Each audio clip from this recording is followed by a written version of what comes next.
Our story begins with a woman, an old one, very old actually.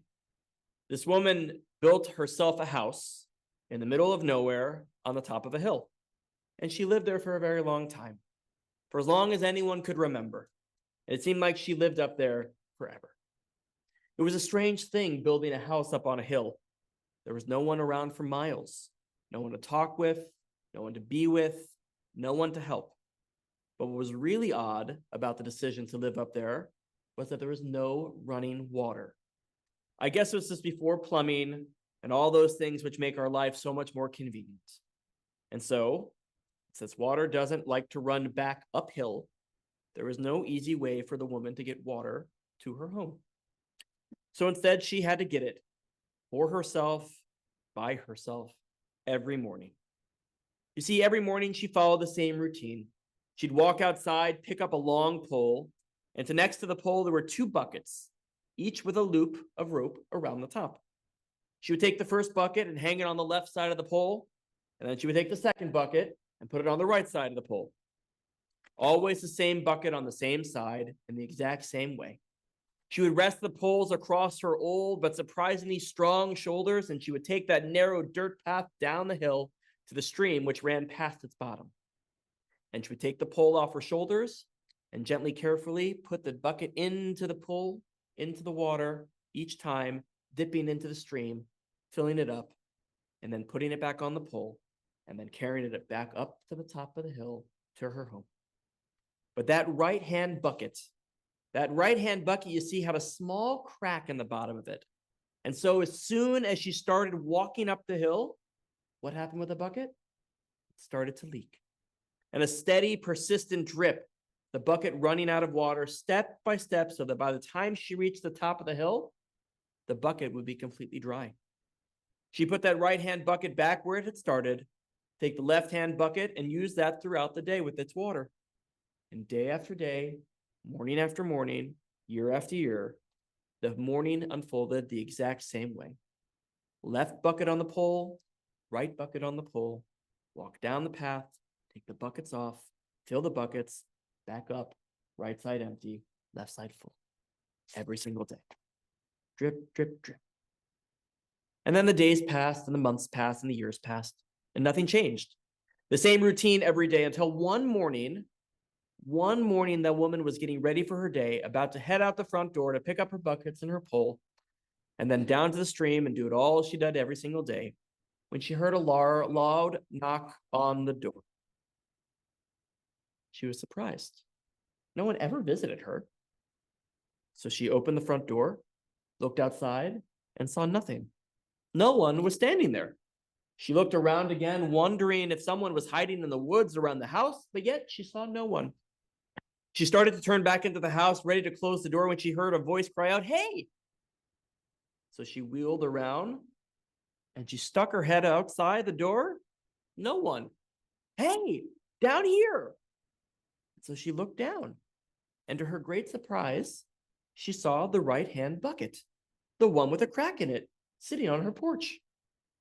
She stared at it for a brief moment, offering a, yes? Not really know what to expect happened. But whatever she might have expected, it probably wasn't for the bucket to say back, "Do you know who I am?" "Why, yes, of course. You're the bucket from the right side of the pole."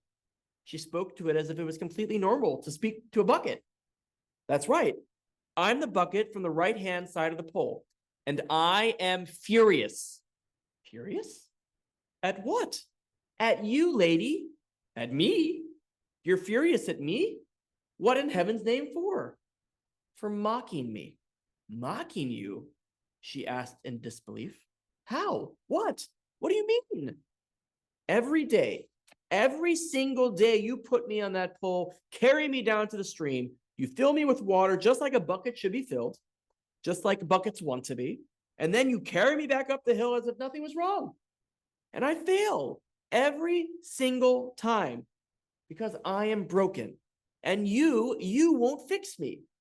I'm a bucket. I'm meant to carry water. That's what I do. That's why I'm here. But I can't be that, and I can't do that because I have this crack. I have this defect. I'm a failure at the one thing that I am meant to do. Do you have any idea? Any idea at all what it's like for me? What it's like to go through this life day after day knowing that I'm a failure, knowing that I'm useless. All I want to be is a bucket, a proper bucket, a good bucket, a useful bucket.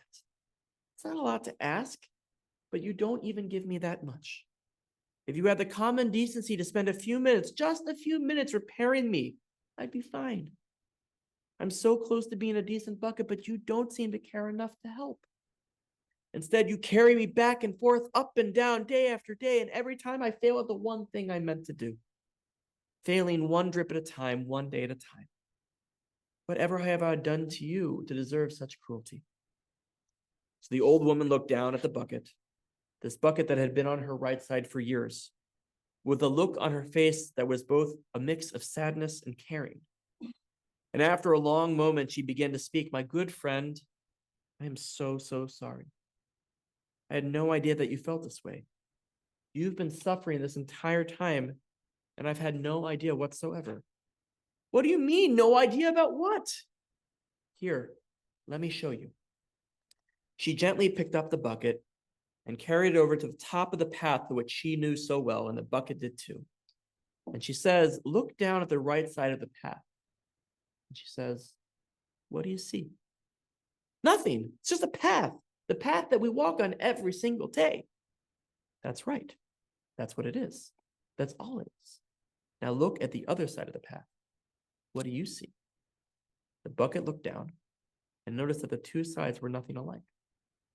Looking down from the top of the path, the right-hand side was bare. But the other side was alive with color. The other side was covered with flowers, thick and lush, showing every hue that you could ever imagine. It was alive. It was beautiful. I planted those flowers many years ago, said the old woman. They're lovely, but they need a lot of care. And they especially need a lot of water. So when I found you, Mr. Bucket, person bucket, I knew that I found exactly what I needed. Every morning I fill you with water. And every morning as I walk back up the hill, you sprinkle out so carefully, so precisely, drop by drop, exactly the right amount of water to water these flowers and keep them alive, to keep them flourishing, to keep them beautiful. This path is the most wonderful place in my entire world, and it's all because of you. I'm so sorry that you never knew this. I'm so sorry that you thought that you were broken, that you were a failure.